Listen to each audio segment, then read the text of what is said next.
You're listening to the Beat Motel Zine podcast, and we need to warn you that we use words like shit, bollocks, scrotics, fuck, anarcho-syndicalist, and cunt, and we don't normally beep those words out, apart from the word cunt, because we're not total animals.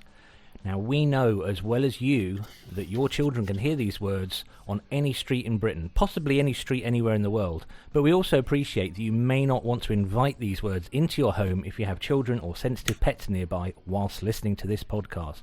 So listener discretion is advised.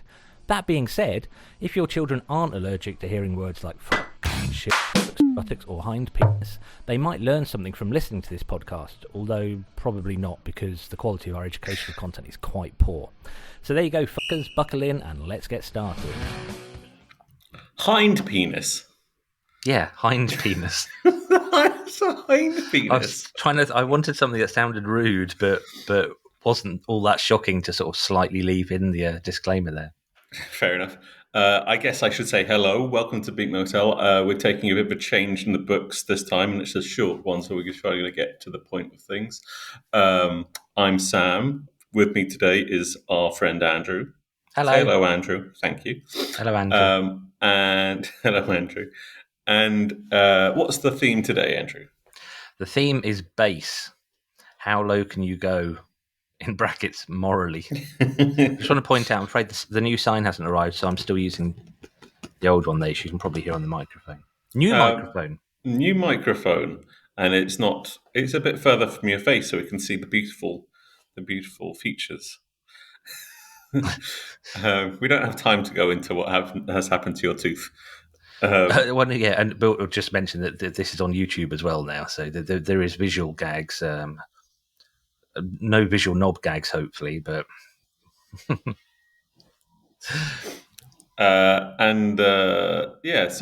I took that as bass riffs, and you took a bit of a different direction in some ways. I don't know if I did. It possibly came about because you and I are both bassists. Yes, I really struggled narrowing it down to 4 tracks. I think this may be the first of many bass themed episodes. Yeah, why not? Yeah, should we get on with it then? Yeah. See, I'm because you're the host. I'm not going to prompt you at all. I'm just going to let you do it. So, riff of the week. We're going to start with yours. Do you want to? Shall I just play it and then we'll get to it? Yeah, play it and then I'll explain it.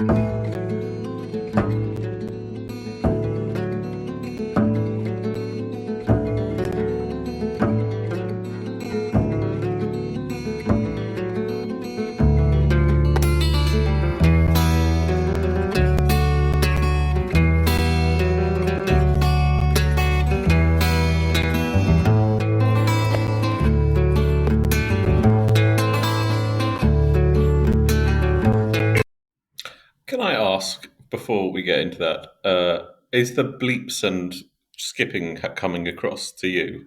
The bleeps and crackles are there, but it won't be on the final recording. Okay, sure. That's just what we're hearing. The listeners shouldn't hear that. Okay, good to know, because otherwise I need to figure out another way of recording. These teething issues. Anyway, Andrew, go. That is Bert Jansch.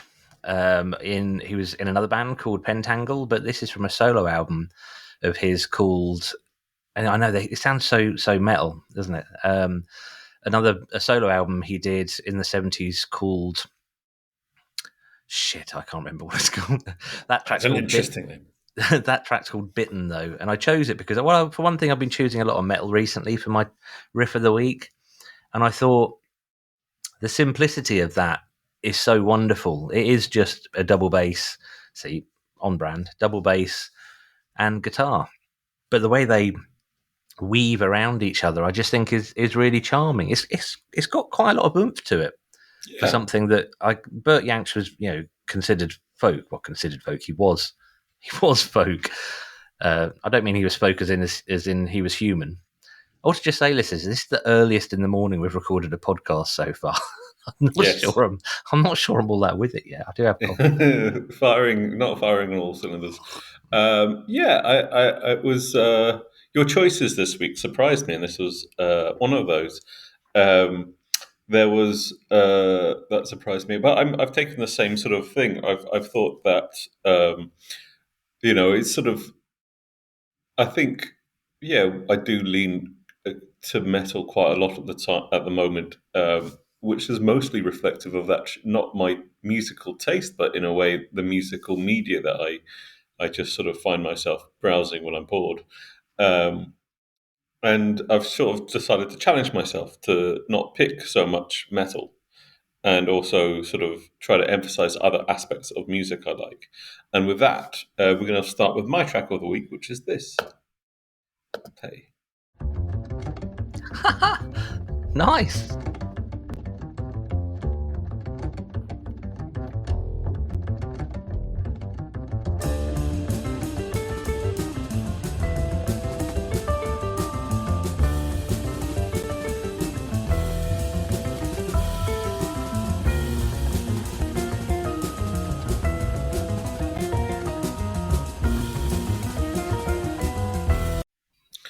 So that was, do you want to guess?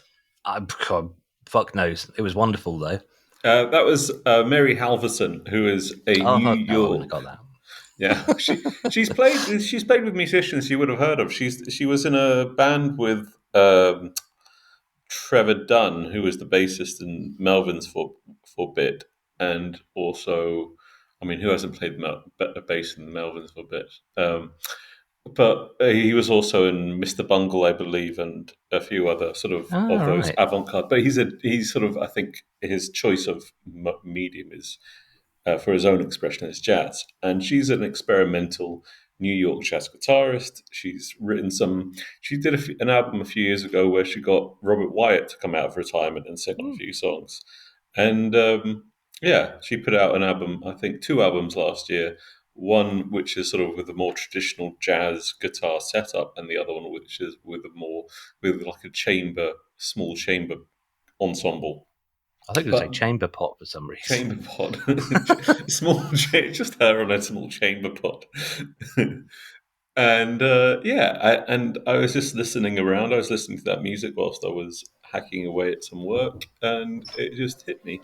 It was really good. It's a very nice one. And the album, which is called Amaryllis, I think something like that, is excellent. Really, really good. One of the Amaryllis a best. flower. I think so. Yeah. Sorry, somebody's just walked in the room. Hello, Richard. Thank you, Richard. Sorry, we're recording at the moment.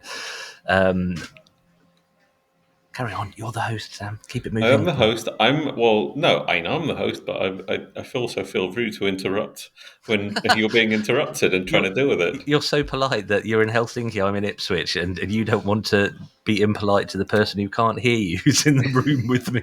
that is super polite. You're very Well, lovely. I didn't want to be. I can't talk when someone else is. I can't think so clearly when someone else is doing something else. I think I want to introduce now. Richard, can you come say hello, please? So this is my friend Richard. In shot.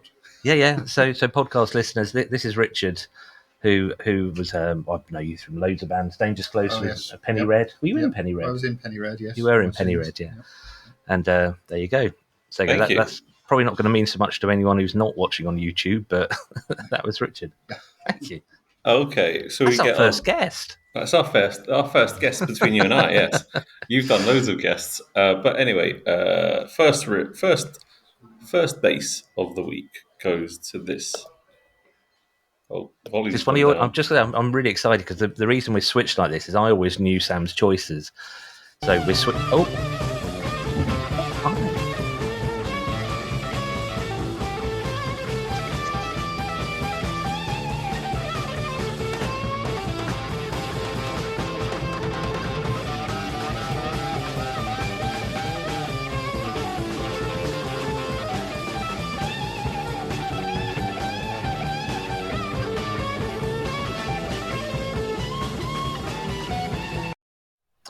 I'd be amazed if anyone doesn't know what that is.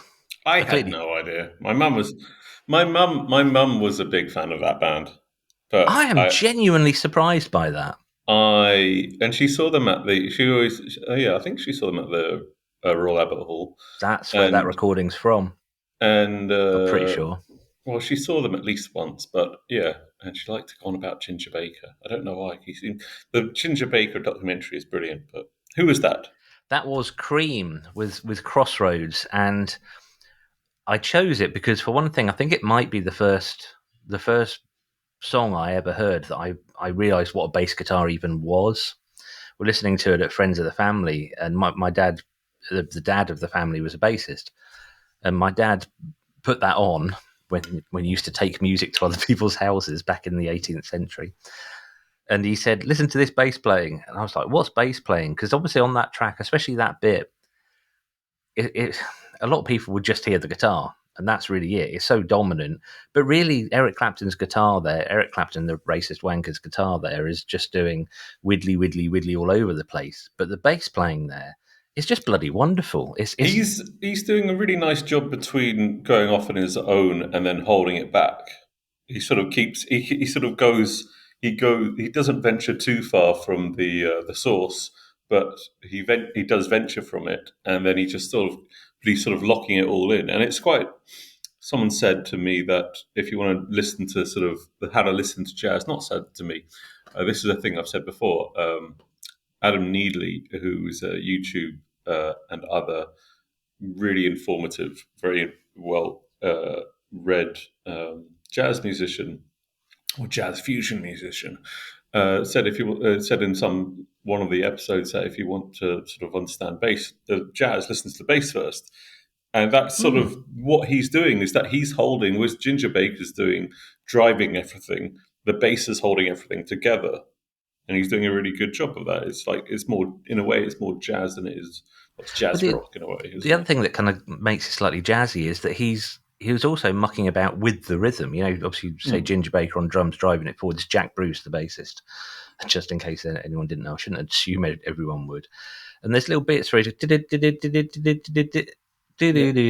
it just, the interplay is just lovely. The rest of Cream I found a bit twee and a bit annoying, but that track is just so great.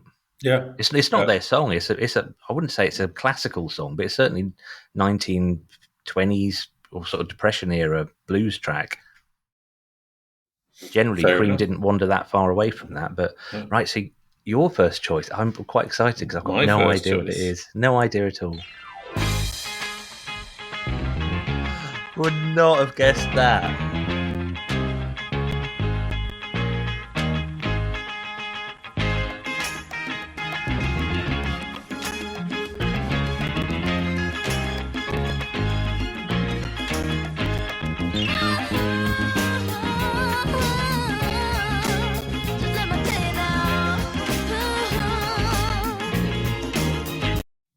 I mean, how good is that bass line? Is that Donald Duck? That's Donald Duck and the Mickey Mouse 5. No, the bass is Donald in brackets Duck. No. That is actually the guy. I looked into this. The guy he is called. I got my notes up. He is called Wilton Felder. Wow. He was like a session bassist and a professional jazz saxophonist. God, just not content with just one instrument, but Donald Duck Dunn was one of the Motown. Yeah, This guy was one of the Motown ones. He was like the West Coast Motown guy in the 60s, I think.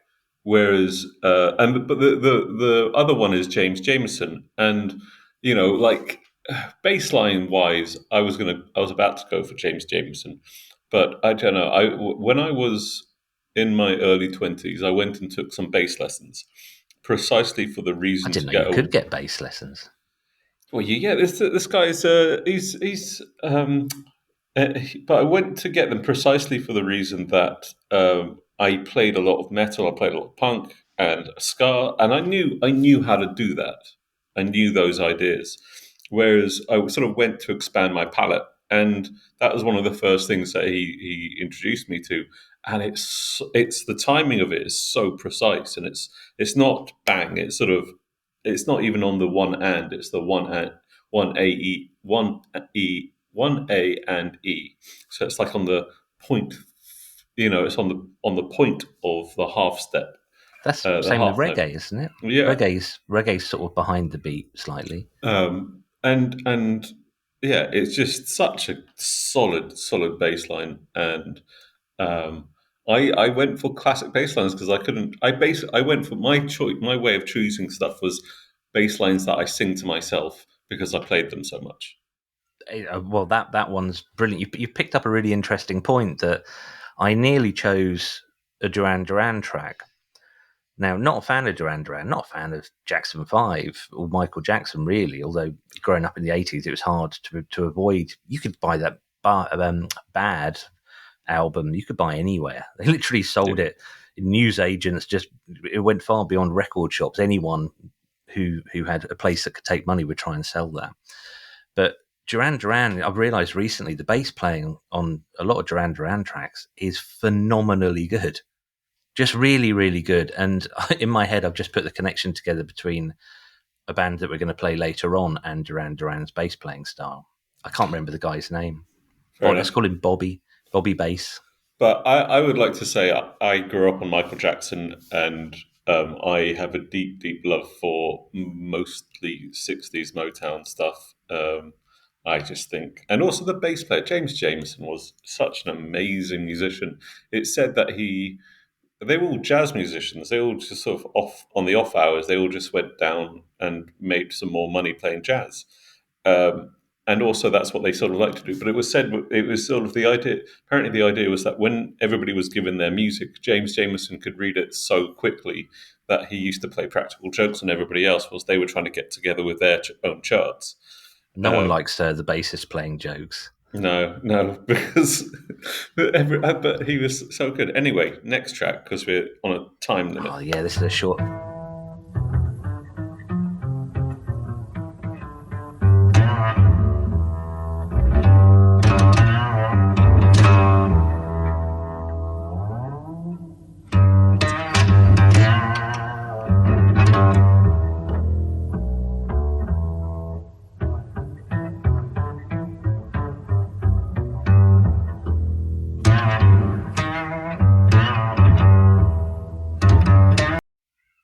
So I chose that, because there is just bass, so it's quite blatant, but that is Pentangle. So the band, the chap I mentioned earlier, Bert Jansch, that's his band, and that clip took a little bit of finding because it's from a live performance that was recorded in a studio, and it's not on the standard song. The song's called Reflection. The bass playing's still good on it, but there's a bunch of stuff started popping up on YouTube in the last few years where people are doing 4K transfers. So when things were originally filmed, if they were filmed on film, the quality is still like much, much higher than even 4K. And this is what kickstarted the Pink Floyd episode that I did yonks and yonks ago with Simon Fimbo. But the bass playing style there is so wild, and it's got the slides and the aggression and it's got the real thump on the fretboard. That's like 1969 or something. That real thump on the fretboard that you get with psychobilly bassists. Well, I was listening. I didn't know who Pentagram was when I was putting this together, so I did a bit of investigation because the bassist he's not really a folk bassist. He's more of a jazz bassist, and he's almost like straight up jazz bassist who just happens to be in a folk band. And I looked at one of their sort of seminal recordings, and it has a cover of a Mingus. Right, because I'm on a journey. Well, me and my wife are on a journey with Where are you going? Kind of to the land of psych folk, but kind of folk in general. Because I'm yet to hear anything by Pentangle that I didn't like. I need to find an album. A lot of bands that I get into, I want to find a jumping in point. Well, the whole band didn't do. It's more like it's a solo bass rendition, and to take on a Mingus song as a solo bassist means you got to have your chops. And the guy's very impressive. He's a really, really good bassist. Danny Thompson, I think his name is. Yeah, and I don't get what's folk about him whatsoever. He is jazz. I love that. That's cool. I'll put the clip. I'll put the live studio recording in the. God, words is not good happening today. I'll put the video in the show notes. Sure. Next track. Woo!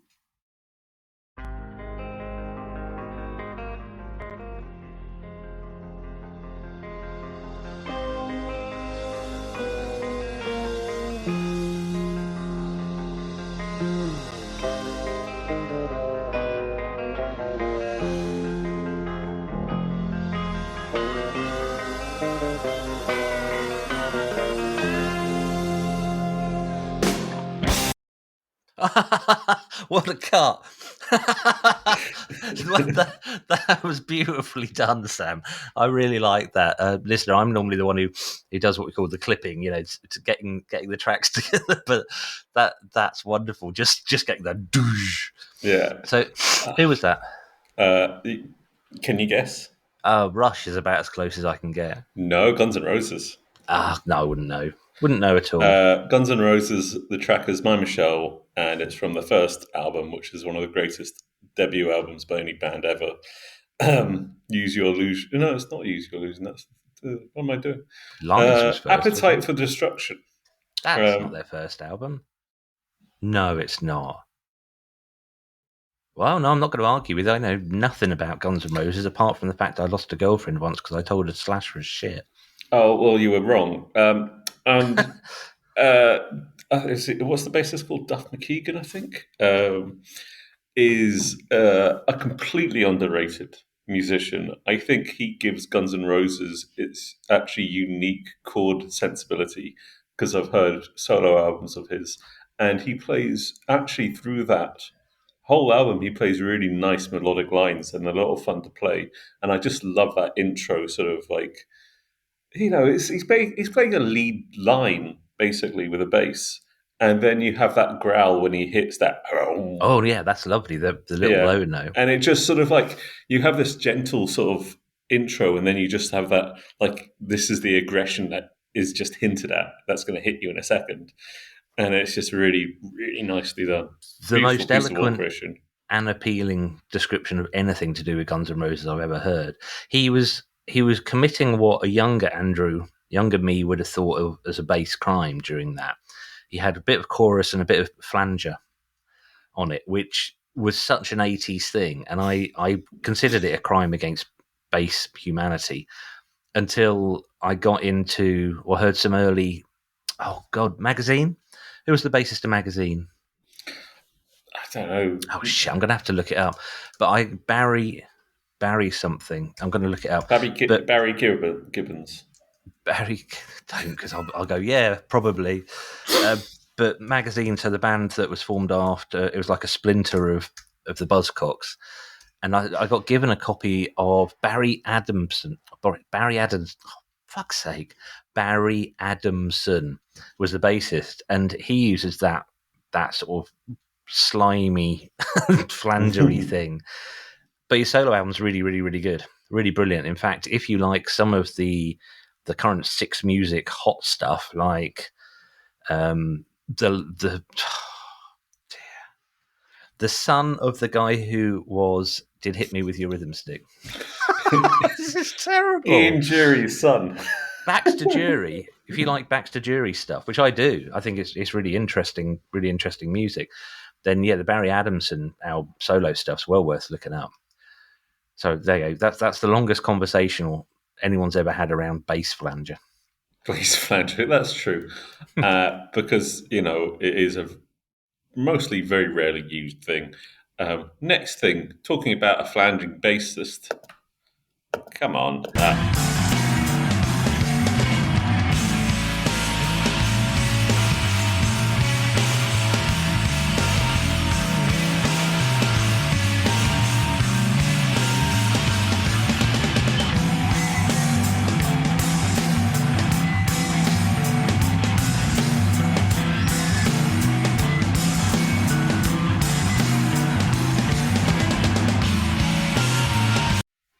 One of the joys of doing the podcast and listening to music through, I've got studio monitoring headphones, is I hear stuff in tracks that I've known for 30 years that I've never heard before. There's little squeaky top bits in there I've not heard.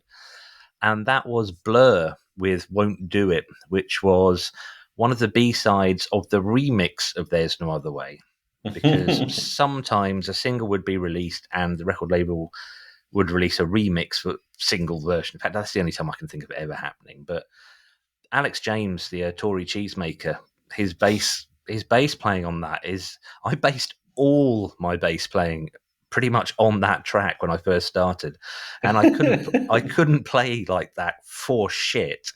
I can't think of anyone who can. It's just all over the place. He's got to have a natural ear. He's got to have an ability just to let his fingers do what he wants. I can't even imagine that's actually written, that basis. I think it's quite. I was thinking this, and I'll get to it in a bit. But yeah, he's sadly, great bass player, and I think we should do maybe our next one on musicians that we hate, but also we really love. I don't hate expression. him. I don't hate him. I don't know. I think saw he's his a bell Instagram. end, but I know. Okay, people we don't enjoy the exposure of in other forms than their music. But yeah, it has relationship to what that Cream bassist was doing as well, which was ever so slightly going off on its own thing, but then sort of pulling it back and being sort of the point of connection between the whole band. love Graham Coxon's guitar playing on that. It's like Robert Fripp in a really bad mood or something. I just want to make noise. Yeah, it's brilliant. Love it. Okay, next one. Ooh, let me feel your heartbeat. Grow faster, faster. Can you feel my love heat? Wanna see to my heart, seed of love, and tell me how do you feel right after all? I'd like for you and I to go romancing. Say the word, your wishes might grant. Ooh, love. Wow. Queen was going to come up sooner or later. With I your mean, choices. John Deacon is amazing. Talk about a bassist who has a natural ear. Joey Deacon is amazing as well. Sorry, I'm not going to go to hell for that. Queen bassist Joey Deacon. God, that's going to mean nothing to someone who didn't grow up watching Blue Peter in the 80s. But yeah, so what I loved about that was sort of the song is a masterclass. I think in a way that every John Deacon bass line is a masterclass, but that one is particularly good in that he is particularly brilliant at evolving a bass line, and the whole band is like this. I'm not sure so much about the drums, but certainly Brian May and Freddie Mercury and John Deacon were brilliant at making all their parts movements rather than I'm just going to play the same bass riff 4 times. Never considered that at all. This is one of the many joys of doing this podcast. Is you really open, you've really enhanced my listening ability. We do. Yeah, you've done the same for me. But for me, I learned how to play. This is one of this is a song that I learned how to play the bass riff of, and it's so cleverly put together because it's sort of like the first time he plays first time they use those chords, the bass is playing a similar thing, but it's different. And then the next time they play it, he's getting more, and he goes from being very straightforward to then being more elaborate, to then being even more elaborate. And there's also like all these nice sort of punctuation. His syncopation game is next to, it's next level compared to a lot of people. And I just think that it's a masterclass in restraint in a way, because he's sort of hinting at what he could do and how far he could go, but he's going, nah, actually, I'm just going to keep everything on and only emphasize things and only bring it in things that are sort of interesting to bring in, rather than having to play every single note that you can play all the time. Which is an interesting thing to go on to our next classic British pop group.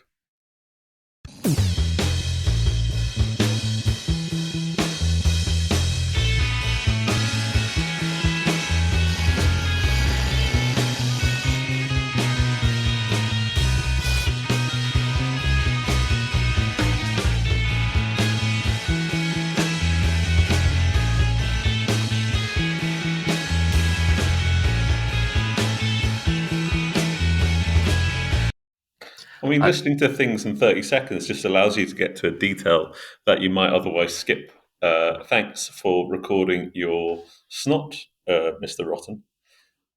Is that what it is? Is him going... Oh, I didn't get that. I like the beginning of that track. The start is so weird. It's like I didn't even know if they like put their hands on the reel to reel when they were doing the master transfer or something. But there's also something weird happens with the bass. Can you play it again? Because I wanted to hear the snot. But listen, the bass sort of goes wrong. There. What is that? Oh, I hear it.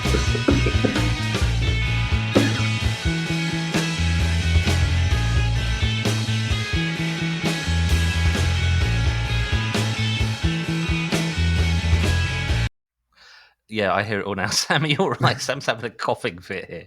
So if you've not checked out YouTube yet, then skip to the 31-minute mark of this episode if you want to see Sam his esophagus trying to leave his face.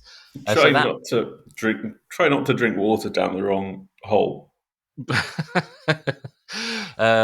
Just like what you're not seeing if you're not watching YouTube is Sam trying to drink water like an elephant, but using his cock instead of his snout. So that was Poptones by. Now I'm not sure at that phase whether it was Pill or Public Image Limited. I get a bit hazy on when it changes, but that bassist was Jar Wobble, and that's just it's so good. It wobbles. I can't even say what's so great about Jar Wobble. It's almost like playing dub, but that song. I think it sort of has a similar aspect. Well, it is complete dub, but it has a similar aspect of, like it's related to my feelings about the first Slits album, which is it's so wrong it's right. Yeah. No, yeah, I know what you mean, and that weird wrong note. Can you hear that noise? Yeah. What's that? My studio is on an industrial estate, which might not be the wisest of choices. That's a pallet truck being dragged along by. There's a place over there called. I'm not going to say what they're called, but it's a place that gathers tools together and sends them to Africa, which is smart, which is a good thing. Yeah. Right, I've literally got a couple of minutes, and I'm going to have to go. I had to do this. I had to do this, Andrew. I'm sorry.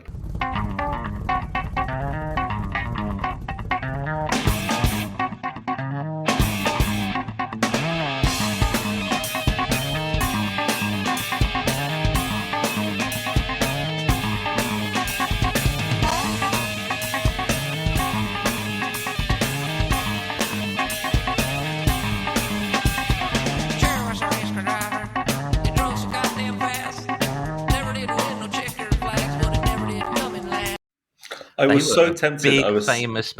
Big famous band. I was so tempted to do all my choices as Primus. Do them all Primus. Yes.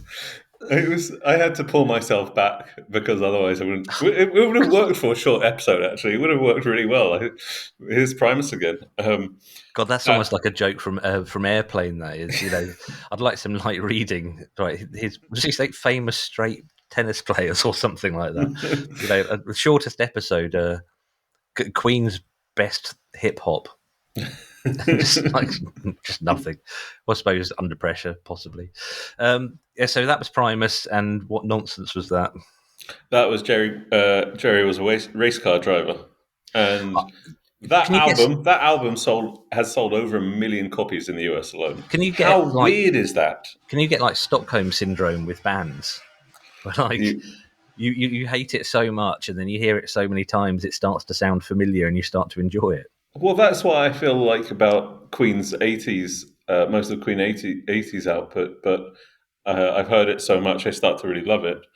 You got to go. I know. I've just remembered that we've got some correspondence. Oh shit! I need to find it. I just don't understand. I mean, I understand the voice is repulsive, and it's like, yeah, it's up there with like one of those voices of like, you gotta, you know, it's a hard thing to love. But the music, I mean, the guitar line is so good, and the bass is just so unique. You know, there's that thing where So Winamp used to have, when you used to sort of put together all your stuff and you start to put them into genres, Winamp had one genre which was just Primus. Really? Yeah. Winamp, it really whips the llama's ass. That's what it used to say. I'm desperately trying to find the correspondence. We had one. Do you Go not on, want to? Do you want? You don't want to cut. You don't want to. You don't want to comment anymore on your You got the relationship to correspondence? Primus. No. I've got one from your friend Gareth Patch, Mhm. who said, "I liked the way you, Andrew, said JC and the Lockabillys all the way through the podcast." Yeah, so the last live review, I spoke with great enthusiasm about JC and the Lockabillys, and they are in fact called JS and the Lockabillys, which, I may not be accurate, but I am consistently inaccurate. I had a ton of correspondence that is really, really special, but I'm not going to cram it into this episode, so I'll put it into the next one. I'm going to have to go right now because I've got another meeting. I've got a meeting starting in 4 minutes, and I'm a middle-aged man who needs the toilet. Just use the just go in the glass. I can see the glass. It already looks like piss. Well, it's Barocca, so my piss will come out the colour of Barocca anyway. Radioactive. Do you know, interesting fact, the average male's bladder holds exactly a pint. So a pint glass is just about enough, even if you're really busting. I didn't try. Why not give it a go? Why not give it a go? I'm going to go. Okay, Andrew. Thank you very much for your company. Lovely to see you. Love you. You need to press stop, and then it needs to upload the. I know. Thanks, Dad. I'm gonna stop the podcast now. Thank you, everybody, for listening. Goodbye, good luck, and have a lovely time. Hey, hey.